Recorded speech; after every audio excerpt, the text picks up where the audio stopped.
And we're invited to here when you asked where we're going to meet, to where everybody's been saying trains are blocked. And I don't see any blocked trains.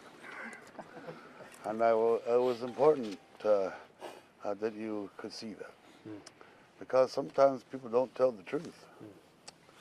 And that is the reality that we're sitting on. And also, whenever block the road, that's another reality that we're living with today, and that never got blocked. And there's been lots of talk about stopping to just stop blocking the rails, and we never did. No one ever did that. And as you're aware, the people said we don't want any trains passing through here until the RCP remove themselves over there. So we're going to have to talk about it, of course. But you came here asking to polish the chain, and we don't actually know what is the issue. I have a suspicion, we know, but we don't know for sure. And we would like to hear that, because that's our custom. Is because you've requested it, we need to hear it.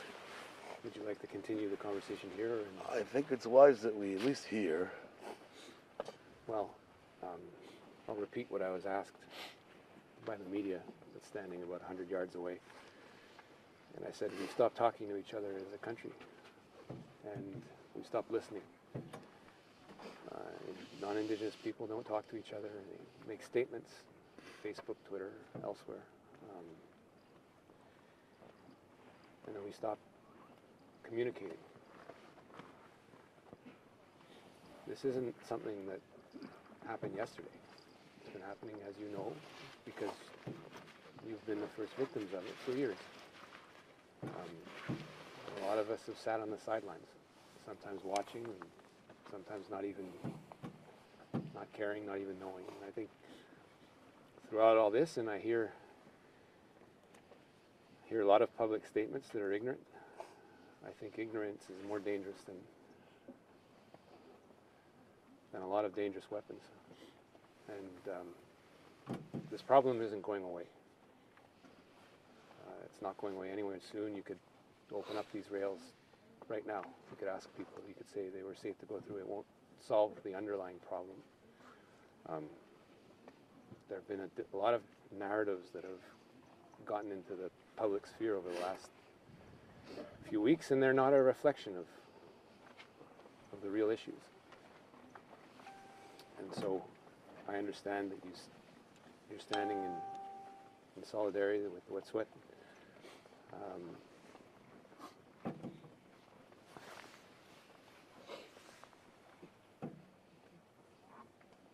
They need to be listened to, and this is what, after some hesitation, the Premier of British Columbia has undertaken to do, along with another Minister of the Crown that will happen shortly.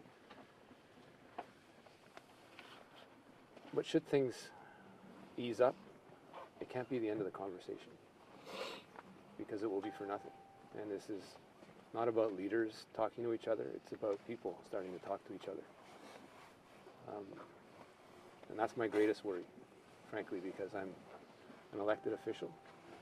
My greatest responsibility is people's safety in Canada as Indigenous Services Minister, to ensure, not to dictate what rights you have and not to tell you on what conditions to exercise them, but to fulfill my oath to ensure they're respected. But this isn't something that's easy or linear, or that will happen quickly. And as we talked about polishing the chain, and I want to acknowledge the amazing work that some of the women in your communities have done to facilitate this conversation. This conversation wouldn't have happened if it was just me reaching out. this was facilitated by a lot of very, very strong women who worked very hard in the background to do it. You know, politicians will say that they called for this to happen, but everyone knows how this meeting happened, and they should go away knowing that it is because of the strength of women in this community that this meeting happened. I don't know what it's going to lead to, but me not knowing what it's going to lead to is a good thing, because it's not happening on my terms, it's happening on your terms. And my hopes is that we can continue this conversation in peace. We don't have to all be of one mind. I'm a non-Indigenous person, and I have differences with other non-Indigenous people. I can't expect that to be imposed on you. But we've got to continue talking. And I'll leave it at that. I think people out here are cold. They have warm hearts. But like I said, this isn't going away. This isn't going away. So this is, I think, a small step, but I thank everyone for their courage, because it takes courage to be vulnerable. And I know a lot of people, when you stand out here, you get emotional about things, and it can be painful. Yeah, I know you guys have been out here, and it could be longer, but we need to have. We got to start talking. I think that's all I have to say.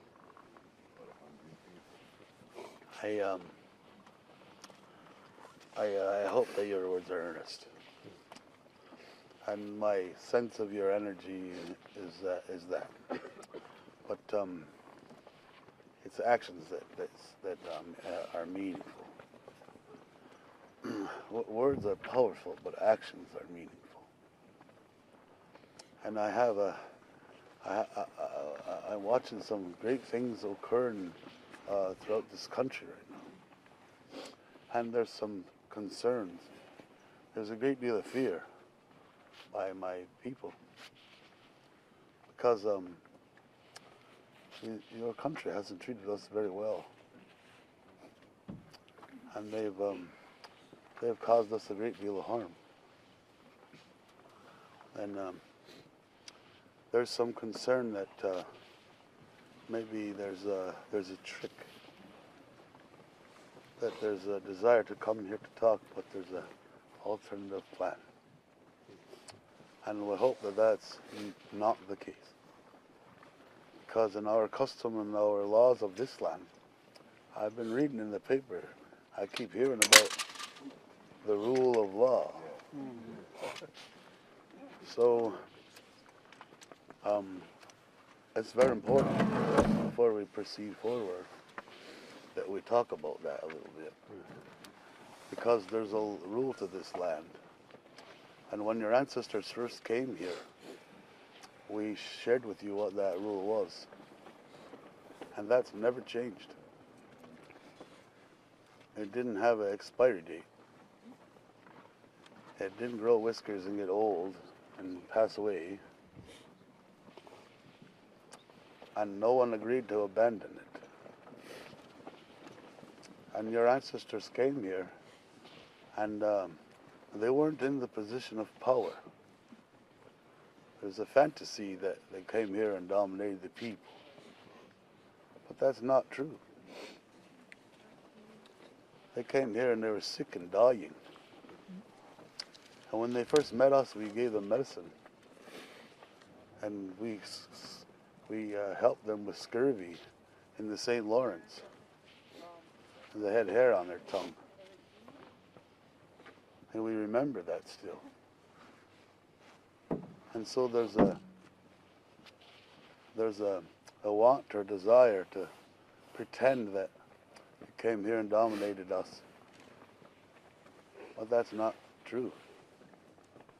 And it was at a time when we were weak and we were strong that we offered you peace, and we offered you how to live here. And you were not being treated well where you came from. And you ran away from your homeland because you killed your mother. You couldn't drink the water there. You cut all the trees down. And your king took away your access to the deer to even eat.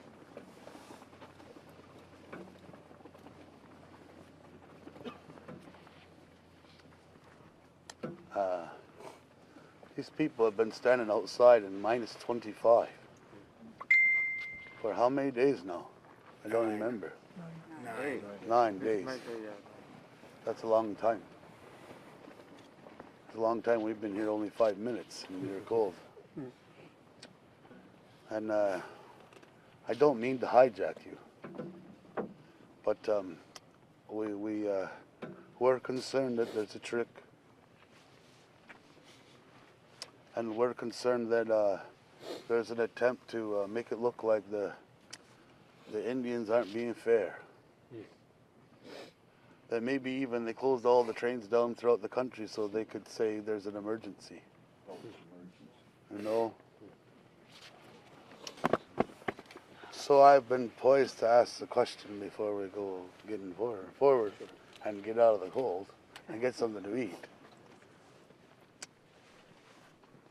Is why didn't you come to post the chain until we had to stand in the snow in the cold this long? We asked before they even went in there. You can't put this on us that we're the cause of this, because we asked you. And the treaties that were made before you became country, you're still obligated to uphold. They don't grow riskers. The river of life is still flowing. There's no end date.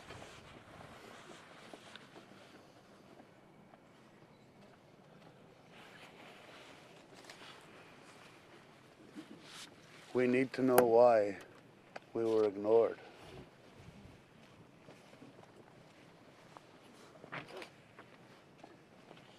I won't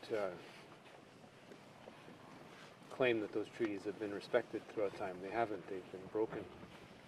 Those understandings have been broken. That's the rule of law. For lots of reasons. And I mentioned one of them, ignorance. I think that as we reflect on the alliance, those have been ignored and violated. I wouldn't have known that 10 years ago. I wouldn't have known that 10 years ago. I've learned a bit, maybe not enough.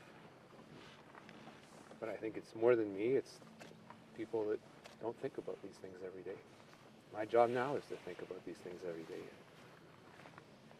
Over the last year, I've made very small steps of trying to engage with Confederacy. But the biggest challenge in my job is not the resources, it's the lack of trust.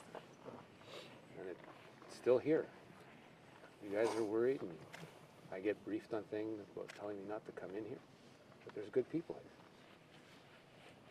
There's good people here. Angry, but good people. And so I can't say that I'm going to fix it today. That would be lying. But we can start, take small steps. I'm continuing my meetings with the Confederacy next week. Could you please answer his question?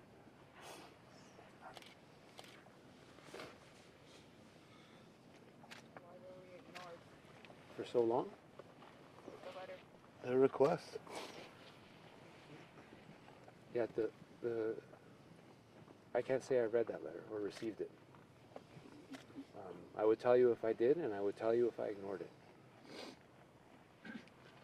Well, you got sent it. And you'd have to see where it got sent. We could check. Absolutely, It was sent to the address that's listed on your website. Sure. Anyways. It could be sent to, but we do get a lot of letters, and I don't. There are plenty of ways to communicate me. A lot of people here have my text and various ways to reach me. I don't present that as an excuse, but I'm a very reachable person, as you know. I wouldn't come here if I pretended to be unreachable. And as you well know, I'm willing to go where you want me to go and when you want me to go. But this is a question of not why this wasn't answered 3 weeks ago. It's about years of neglect and ignorance, and I'll readily concede that. But we're willing to take small steps. Well, we can talk more in the warmth, but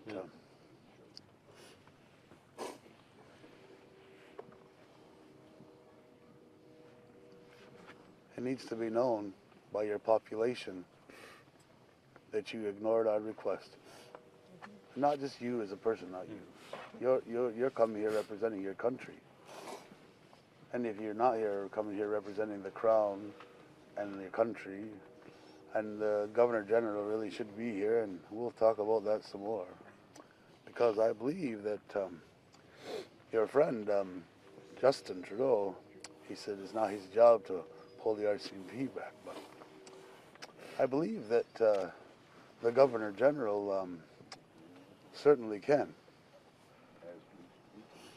because they're the Royal Canadian Mounted Police, and they are under the direction of the Crown. And so there is a way that we can navigate this, but we have to be creative, and we have to be willing and open to take different paths than we have done in the past. And you've made a step, and we can talk some more. But these people are still all under threat by the OPP over there. Huh? And so we'll have to talk about that too. I have a liaison officer if we need to talk about